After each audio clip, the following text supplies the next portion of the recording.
그렇다면 국회에서 주목받은 두 번째 장관은 누굴까요, 전혜연 평론가님? 예, 한동훈 법무부 장관의 발언이 지금 다시 한번 여러 가지 면에서 주목을 받고 있습니다. 한동훈 장관이 최근 전국에 있는 4개 교정기관에 이렇게 지시를 했습니다. 사형 집행시설을 점검하라. 지금 4군데는 어디냐면요. 서울구치소와 부산구치소, 그리고 대구와 대전 교도소입니다. 한 장관이 사실 이 내용을 조금 구분을 해드릴 필요가 있는데 우리나라는 사형제가 존치 국가이긴 해요. 근데 한 장관이 한 발언을 보면 사형제도는 여러 가지 철학적 고민이 필요한 영역이고 외교적 문제도 강력하다라고 전제를 두면서 현재 우리나라가 실질적 사형제 폐지 국가로 분류된다는 점에서 고려할 점이 많다고 생각한다. 이렇게 밝혔습니다. 사형 제도에 대해서 한동훈 장관은 그동안 상당히 생각과 어떤 이 철학을 많이 갖고 있었던 것 같긴 해요. 기회가 될 때마다 얘기를 했는데 뭔가 이 사형 제도, 사형 시설을 점검하라. 왜 한 장관이 왜 이런 지시를 내렸을지 일단 발언 좀 들어보시고 이어가 보도록 하겠습니다. 오랫동안 사형이 집행되지 않다 보니까 법집행시설이 폐허처럼 방치되고 일부 사형 확정자들이 교도관을 폭행하는 등 수용 행태가 문란하다는 지적들이 있어 왔습니다. 법집행시설을 유지 관리하고 사형 확정자들의 수용 행태를 조사하도록 지난주에 제가 지시한 겁니다. 물론 여러분 오해는 마세요. 글자 그대로 하면 전국에 있는 사형 집행시설을 점검하라는 건데 벌써부터 이 정치권 안팎에서는 이게 뭔가 메시지를 담은 거 아닌가 해석이 분분한 것 같아요. 그러니까 이게 사실 한동훈 장관 입장에서 조금 전에 전혜연 평론가님 말씀하셨던 것처럼 그간의 얘기는 우리나라는 실질적 사형 폐지국이고 그리고 사형을 실제로 집행을 하기 위해서는 사형 집행을 해야 된다는 의견이 많이 나오잖아요. 초행같이 이렇게 뭐 흉악범죄가 그렇죠. 많아지면. 네. 근데 이게 현실적으로 좀 어렵다는 입장을 밝혔는데 왜 사형 집행시설을 또 점검하라 그러지? 그러니까 좀 헷갈려 하시는 분들이 많은데 일단 1차적으로 아까 실질적 사형 폐지국이라는 말씀드렸습니다만 아직 사형 제도는 우리 형법에 있습니다. 있어요. 그러면 사형을 마지막으로 집행했던 게 97년이니까 근 30년 동안 집행을 안 하니까 좀 방치가 돼 있었겠죠. 그러면은 이제 범죄자들 이제 좀 사형수들 입장에서 보면 이제 앞으로 안 하겠네. 이 생각이 강하게 들겠죠. 근데 이거를 뭔가 다시 한번 좀 정비를 한다면 언젠가는 다시 집행될 수도 있다라는 메시지가 될 수 있잖아요. 네. 아까 한 장관이 그런 얘기했죠. 최근에 이 사형수들이 안에서 교도관을 폭행하는 등 그런 일들도 많이 벌어진다. 그러니까 그곳에서도 지금 또 최근에 이제 뭔가 흉악범죄를 저질러서 어쨌건 지금 재판을 받아야 되는 그런 범죄자들에게도 언젠가 집행이 될 수도 있겠는걸 이라는 메시지도 분명히 줄 필요가 있다라는 그런 모습인 것 같고 그러니까 일단은 뭐 드라이하게 아니 우리가 아직은 사형이 있으니까 사형 제도 자체는 있으니까 하지는 않더라도 어쨌건 정확하게 뭔가 허술하게 해가지고 나중에 정말 집행해야 될 상황에서 집행을 못할 상황이 되면 또 안 되는 건 아니겠습니까? 네. 그러니까 뭔가 여러 가지 해석을 낳을 수 있는 그런 한동훈 장관의 발언인 것 같습니다. 아니 그렇다면 손정희 변호사님, 우리나라에 지금 재판을 통해서 사형 선고를 받은 이른바 사형수가 얼마나 되는 거예요, 그러면? 일단 현존하는 그 사형수들은 59명입니다. 60명 가까이 있다라고 말씀드릴 맞네요. 수 있는데요. 네. 최근에는 연쇄살인범이 아니면 사형까지는 선고하지 않고 무기징역형을 대신 선택하는 경우도 왕왕 있는데 어찌됐든 59명이 아직 사형 집행이 되지 않고 있고요.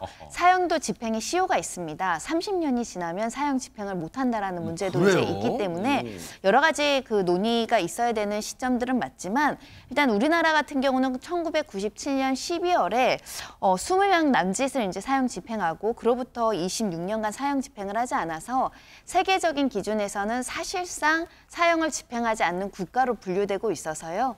사형제는 이제 사문화됐다. 그래서 사형제 폐지해야 된다, 위헌이다, 각종의 이제 소송도 잇따랐던 경험이 있는데요. 문제는 아직까지 형사소송법이 개정되지 않아서 사형은 법무부 장관이 지시하면 집행할 수 있도록 되어 있습니다.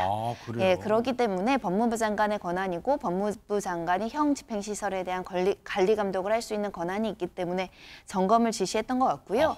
실제 집행하겠다는 의지보다는 이 범죄자들이 사형을 집행 안 한다고 하니까 훨씬 더 강도 높게 흉악해지는 것을 막겠다 이런 의지로 해석해야 되지 않을까 생각이 들고 네. 특히 과거에 유영철은 사람을 20명 이상 살해를 했고요. 세상 이름도 듣기 싫어요, 진짜. 네, 강호순도 여성 10명을 살해했고 정두영도 뭐 여성들 포함해서 10명 가까이 죽이거나 크게 다치게 했는데 아직도 이런 사형수가 교도소에 남아 있습니다. 저게 인간들이에요? 지금 이름만 들어도 소스라치게 진짜 경기가 날 정도의 이 사회의 악영향 정도가 아니에요. 진짜 국민들을 모두 공분케 하고 진짜 놀라게 한 이 악마 같은 인간들, 어떤 인간들인지 한번 보시고 이어가 보도록 하겠습니다. 엄마 데려와! 이번 사건에 죽은 건 경찰 잘못도 크고, 예? 애 엄마의 의무도 있고. 오히려 장난당하는 기분이고, 내가 아이들을 죽을 명목은 전혀 없었습니다. 난 잘못한 게 없습니다.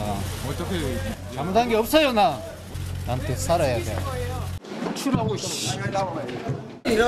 그런 걸 이래가지고 내가 죽이기 위해 가지고 내가 아까 말씀드렸잖아요. 그 사람이 먼저 계속해서 저한테 시비를 걸고 먼저 주먹으로 제 배를 치고 얼굴을 때리려고 그랬어요. 한 말씀 하신 말 없으세요? 피해자한테 마지막으로 하고 싶은 말, 다음 생에 또 그러면 너 나한테 또 죽어.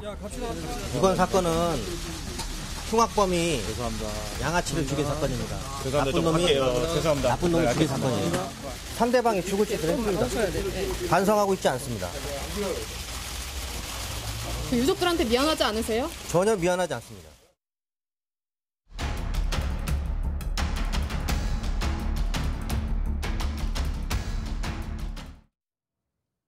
인간들입니까? 인간이기를 거부한 악마들이잖아요. 악마들이 인간 세상에 내려온 거잖아요. 어떻게 이런 흉악한 범죄를 저지르고도 취재진의 카메라를 향해 손을 흔들었다는 건 뭐예요? 국민들한테 손을 흔든 셈이잖아요. 어떻게 이런 경악할 짓을 여전히 하고 있습니까? 반성이란 단어는 모르잖아요. 그런데 하재근 평론가님, 사실 사형제도에 대해서 집행이냐 여전히 그냥 현실적으로 집행하지 않느냐, 이 문제는 지금 계속해서 여론에서도 뜨거운 감자잖아요. 네, 뭐 여론에서 굉장히 뭐 논란이 일기도 하지만 특히 요즘 들어서 커지고 있는 여론은 이 정말 흉악범들한테는 사형을 집행해라, 뭐 이런 식의 여론이 커지고 있거든요. 그래요? 왜냐하면 요즘에 여러 가지 흉악범죄에 대해서 공분이 일어나고 있고 또 그 범죄자들 중에 방금 보신 것처럼 뭐 미안하지 않다, 뭐 잘못한 거 없다, 이런 식으로 뻔뻔한 태도를 보이는 사람들이 있다 보니까 저런 사람들은 사형을 집행해서 일벌백계 해야 되는 거 아니냐, 그런 얘기도 많이 나오고 있고, 네. 그다음에 사형제 부활을 요구하는 목소리도 많고. 근데 그러니까 사형 집행이 워낙 오랫동안 안 되다 보니까 우리나라가 사형제가 없다고 생각하는 분들이 많은 거예요. 그래서 사형제를 부활해달라고 이런 얘기도 나오는 건데, 그러니까 한동훈 장관이 이런 여론을 반영해서 사형시설 점검을 좀 이번에 지시한 것이 아닌가, 그러면서 동시에 범죄자들한테 경고하는 그런 효과도 노린 것 같습니다. 고민은 깊을 거예요, 정부도. 왜냐하면 이걸 여론은 들끓고 있어요. 사실은 흉악범들에 대해서 뭔가 본보기를 보여야 될 필요가 있지 않냐. 하지만 이게 여러 가지 재반 요소를 고려할 게 많은 것 같아요. 고민은 깊어질 듯합니다. 계속해서 관심 있게 지켜볼게요.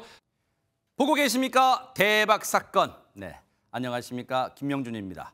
여러분과 함께하는 뉴스파이터. 다양한 소식과 뉴스를 보고 싶으시면 화면 오른쪽을 꾹 눌러 구독해 주시길 바랍니다.